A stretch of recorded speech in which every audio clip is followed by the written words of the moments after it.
ਬਾਬਾ ਤੇਰੀ ਲੱਤਾਂ ਸੁੱਜੀਆਂ ਨੇ? ਅੱਛਾ, ਪਤਾ ਨਹੀਂ ਭਈ ਇੱਥੇ ਸੱਟ ਲੱਗੀ ਸੀ। ਸੱਟ ਲੱਗੀ ਹੈ? ਤੇਰੇ ਪੈਰ ਵੀ ਸੁੱਜਿਆ? ਸੁਝਿਆ ਵਾ, ਪੈਰ ਮੇਰੇ ਸਾਰੇ ਸੰਗਾਏ ਪਏ ਆ। ਅੱਛਾ ਜੀ। ਹਾਂ, ਤੇ ਹਕੀਮ ਸਾਹਿਬ ਤੁਹਾਡੇ ਕੋਲ ਬੈਠੇ ਨੇ, ਇਹਦਾ ਕੋਈ ਨੁਕਸਾ ਪੁੱਛ ਲਓ ਕੋਈ। ਫਿਰ ਪੁੱਛਦੇ ਆ, ਫਿਰ ਪੁੱਛ ਕੇ ਗਿਆ ਬਾਬਾ ਆ ਇਹ ਕੀ ਹੋਇਆ ਯਾ ਵੇਖੇ ਨਾ ਕੀ ਲਾਵੇ ਇੱਥੇ ਇੱਥੇ ਵੇ ਪੁੱਛੇ ਨੂੰ ਕੀ ਲਾਵਾਂ ਮੈਂ ਆ ਪੈਰ ਸੁੱਜੇ ਨੇ ਇਹਦੇ? ਪੈਰ ਸੁੱਜੇ ਨੇ ਇਹਦੇ। ਲੈ ਜਾਣ ਨਹੀਂ ਦੱਸ ਸਹੀ, ਦੱਸ ਦਵਾਈ ਦੱਸ ਇਹਨੂੰ। ਕੋਈ ਦਵਾਈ ਦੱਸ ਦੇ ਬਾਬਾ ਇਹਨੂੰ। ਅੰਦਰ ਵੇਲ ਨਾਲ ਚੋਵੇ ਪੈਰ ਲੂਣ ਪਾ ਕੇ ਵਿੱਚ ਥੋੜਾ ਜਿਹਾ। ਕਿਹੜੀ ਅੰਬਰ ਬੇਲ ਕਿਹੜੀ ਹੁੰਦੀ ਉਹ ਬੇਰੀਆਂ ਤੇ ਹੁੰਦੀ ਆ, ਉਹ ਕਿੱਥੋਂ ਲੱਭੇ? ਹੁਣ ਤੇ ਲੱਭਦੀ ਨਹੀਂ ਕਿਤੇ। ਇੱਧਰ ਬੜੀ ਹੁੰਦੀ ਸੀ। ਹੈ ਨਹੀਂ, ਹੈ ਨਹੀਂ ਕੋਈ ਬੇਰੀ ਹੈ ਨਹੀਂ, ਤੇ ਬੇਰੀਆਂ ਤੇ ਹੁੰਦੀ ਸੀ। ਅੰਬਰ ਬੇਲ? ਹਾਂ, ਉਹ ਜਿਹੜੀਆਂ ਤਾਰਾਂ ਹੀ ਤਾਰਾਂ ਹੁੰਦੀਆਂ ਪੀਲੇ ਰੰਗ ਦੀਆਂ, ਖੱਟੇ ਰੰਗ ਦੀਆਂ, ਪੀਲੇ ਰੰਗ ਦੀਆਂ, ਕੱਟੀ ਉਹਨਾਂ ਨੂੰ ਆਂਦੇ ਨੇ ਅੰਬਰ ਬੇਲ। ਹਾਂ, ਅੱਛਾ, ਕੀ ਕਰਨਾ ਬਾਬਾ ਜੀ ਅੰਬਰ ਬੇਲ ਦਾ? ਅਮਲ ਬੈਲ ਦਾ ਥੋੜਾ ਜਿਹਾ ਮੱਠਾ ਜਿਹਾ ਲੂਣ ਪਾ ਕੇ ਨਾ, ਆਹੋ, ਫਿਰ ਉਹਦੇ ਨਾਲ ਧੋਵਾ 2-3 ਡੰਗ ਆਪੇ ਠੀਕ ਹੋ ਜਾਏ। ਸੋਜ ਲਾ ਜਾਏਗੀ? ਆ ਜਿਹੜੀ ਸੋਜ ਚੜੀ ਤੇ ਲੈ ਜਾਏਗੀ। ਇਹ ਲੱਤ ਨੂੰ ਬਾਬੇ ਦੀ? ਅੱਛਾ, ਇਹ ਕਿਹੜੀ ਕਿਹੜੀ ਵਜ੍ਹਾ ਤੋਂ ਸੋਜ ਆਉਂਦੀ ਹੈ? ਹਾਂ, ਸੋਜ ਕਿਉਂ ਆਈ ਹੈ? ਆਂਦਾ ਸੋਚ ਕਿਸ ਤਰ੍ਹਾਂ ਆਈ ਇਹਨੂੰ ਪੁੱਛ ਕਿਵੇਂ ਸੋਚ ਆਈ ਤੈਨੂੰ? ਦਬਾਈ ਦੇ ਸੋ ਜਾਗੀ ਕਿਦੀ। ਉਹਨੂੰ ਪੁੱਛ ਸਹੀ ਨਹੀਂ ਦੱਸੇਗਾ। ਇਹਨੂੰ ਪੁੱਛ ਕਿਵੇਂ ਸੱਟ ਲੱਗੀ ਇਹਨੂੰ। ਬਾਬਾ ਜੀ ਕੀ ਹੋਇਆ ਤੁਹਾਡੀ ਲੱਤ ਨੂੰ? ਇੱਥੇ ਮੈਂ ਲੱਕੜੀਆਂ ਟੁਕਦਾ ਹਾਂ, 10 ਵਜੇ ਨਹੀਂ ਆ ਵੇਖ ਕੋਈ ਹੁਣ ਇਹੋ ਹੀ ਹੋਣਾ ਸਾਡੇ ਨਾਲ। ਉਹ ਤੋਂ ਬਸ ਕਿਉਂ? ਚਲੋ ਇਹ ਤੇ ਹੋ ਗਿਆ। ਆ ਉਂਗਲਾਂ ਦੇ ਵਿੱਚ ਖੁਰਕ ਬੜੀ ਹੁੰਦੀ ਆ, ਉਂਗਲਾਂ ਦੇ ਵਿੱਚ ਖੁਰਕ ਹਟ ਗਈ। ਅੱਛਾ, ਜਿਹੜੀ ਸੋਚ ਪੈ ਗਈ ਇਹਦੇ, ਇਹ ਜਿਹੜੀ ਸੋਚ ਪੈ ਗਈ ਹੈ ਇਹ ਕਿਵੇਂ ਖਤਮ ਹੋਏਗੀ ਇਹਦੀ ਹੁਣ? 2-3 ਵਾਰੀ ਪਾਣੀ ਨਾਲ ਧੋ ਗਏ ਅੰਬਰ ਬੈਲ ਦੇ। ਹੋਰ ਤੇਲ ਪਾਉਣਾ ਵਿੱਚ ਕਿ ਨਹੀਂ? ਲੂਣ ਪਾ ਮੱਠਾ ਜਿਹਾ। ਅੱਛਾ, ਤੇ ਤੇਲ ਨਹੀਂ ਠੀਕ? ਤੇਲ ਵੀ ਪਾਲ ਮਾਰਿਆ।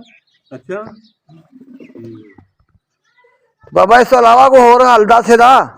ਅੰਬਰ ਬੇਲ ਤੇ ਲੱਭਦੀ ਕੋਈ ਨਹੀਂ ਉਹਨੂੰ? ਅੰਬਰ ਬੇਲ ਲੱਭਦੀ ਕੋਈ ਨਹੀਂ ਹੋਰ ਦਾ? ਅੰਬਰ ਬੇਲ ਤੇ ਲੱਭਦੀ ਕੋਈ ਨਹੀਂ, ਹੁਣ ਕੀ ਲਾਵੇ ਉੱਤੇ? ਅੰਬਰ ਬੈਲ ਨਹੀਂ ਲੱਭਦੀ। ਆਹੋ, ਵਧੀ ਹੁੰਦੀ ਸੀ। ਬਾਬਾ ਹੋਰ ਨੁਕਸਾ ਦੱਸ, ਹੋਰ ਨੁਕਸਾ ਦੱਸ ਕੋਈ, ਜਿਹੜਾ ਜਲਦੀ ਆਰਾਮ ਆ ਜਾਏ। ਬਾਬੇ ਕੋਲ ਨਮਾਜ਼ ਵੀ ਨਹੀਂ ਪੜ੍ਹੀ ਜਾਂਦੀ, ਟੁਰਿਆ ਵੀ ਨਹੀਂ ਜਾਂਦਾ, ਤੇ ਤਕਲੀਫ ਵੀ ਬੜੀ ਹੁੰਦੀ, ਦਰਦ। ਮੈਂ ਹੁਣ ਪਰਸੋਂ ਦਾ ਘਰ ਹੀ ਨਹੀਂ ਪਿਆ। ਆਹੋ ਨਾ, ਕੋਈ ਇੰਜ ਦਾ ਜਰਾ ਵੀ ਸ਼ਾਂਤੀ ਸੀ। ਮੈਂ ਜੁਮਾ ਪੜ੍ਹਨ ਇੱਧਰ ਚਲਾ ਹਾਂ। ਨਹੀਂ, ਉਹ ਤੁਹਾਡੀ ਗੱਲ ਸਹੀ ਆ। ਇਹ ਬਾਬੇ ਦਾ ਕੋਈ ਹੋਰ ਨੁਕਸਾ ਨਾ, ਜਿਹੜਾ ਸੌਖਾ ਜਿਹਾ, ਜਿਹੜਾ ਲੱਭ ਜੇ ਵੀ ਇੰਜ ਦੀ ਗੱਲ ਨਾ ਦੱਸੋ, ਜਿਹਦੇ ਨਾਲ ਸੋਜ ਲੱਥ ਜੇ ਤੇ ਉਹ ਨਾ ਹੋਵੇ, ਦਰਦ ਨਾ ਹੋਵੇ ਲੱਤਾਂ ਨੂੰ। ਇੰਜ ਦਾ ਨੁਕਸਾ ਕੋਈ ਨਹੀਂ ਤੁਹਾਡੇ ਕੋਲ? ਕੋਈ ਨਹੀਂ ਯਾਦ ਰਿਹਾ। ਕੋਈ ਸੋਚ ਨਾਲ ਹੀ ਦੱਸ ਦੋ। ਸੋਚ ਨਾਲ ਹੀ, ਜਿਹਦੇ ਨਾਲ ਵਕਤੀ ਤੌਰ ਸੋਚ ਲੈ ਜੇ। ਅਮਲ ਬੈਲ ਹੀ ਹੈ, ਸੋਚ ਲਾਵੇ ਤੇ ਹੋਰ ਨਹੀਂ ਹੈ ਕੋਈ ਹੈਗਾ? ਅੰਬਰ ਬੇਲ ਦਾ ਹੋਰ ਕੀ ਕੀ ਫਾਇਦਾ ਹੁੰਦਾ? ਅੰਬਰ ਬੇਲ ਦਾ ਹੋਰ ਫਾਇਦਾ ਕਿਹੜਾ ਕਿਹੜਾ ਹੁੰਦਾ? ਕਈ ਫਾਇਦੇ ਹੋ ਜਾਂਦੇ ਨੇ। ਕੀ ਕੀ ਫਾਇਦਾ ਹੁੰਦਾ?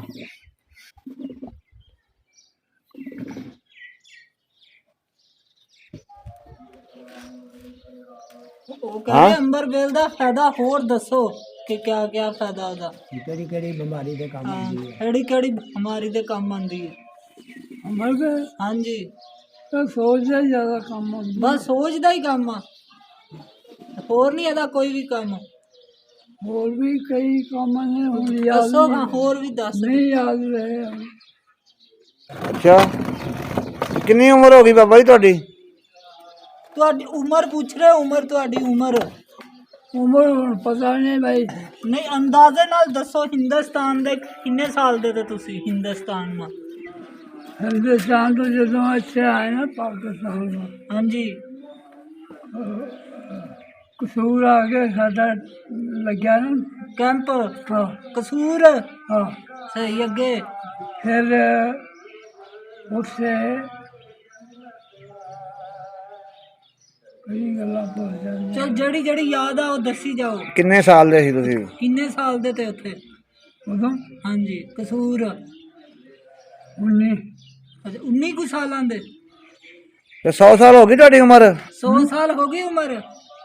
ਦੇਖ ਲਓ ਹੁਣ ਕਿੰਨੀ ਹੋ ਗਈ, ਕੋਈ ਪਤਾ ਨਹੀਂ ਲੱਗਦਾ ਹੁਣ। 19 ਤੇ 75 ਲਾਓ ਹਾਂ 76 19 ਤੇ 76 95 ਕੁ ਸਾਲ ਹੋ ਗਈ। ਹਾਂ 95 ਕੁ ਸਾਲ ਹੋ ਗਈ। ਹਲੋ ਉੱਤੇ ਨਹੀਂ ਹੋਈ ਸਾਲ, ਮੇਰਾ ਖਿਆਲ ਉੱਤੇ ਹੋ ਗਈ ਦੋ। ਚਲੋ ਸਾਲ ਉੱਤੇ ਲਾ ਲਓ। 95 96 ਸਾਲ ਹੋ ਗਈ ਏ। ਹਾਂਜੀ ਹਾਂ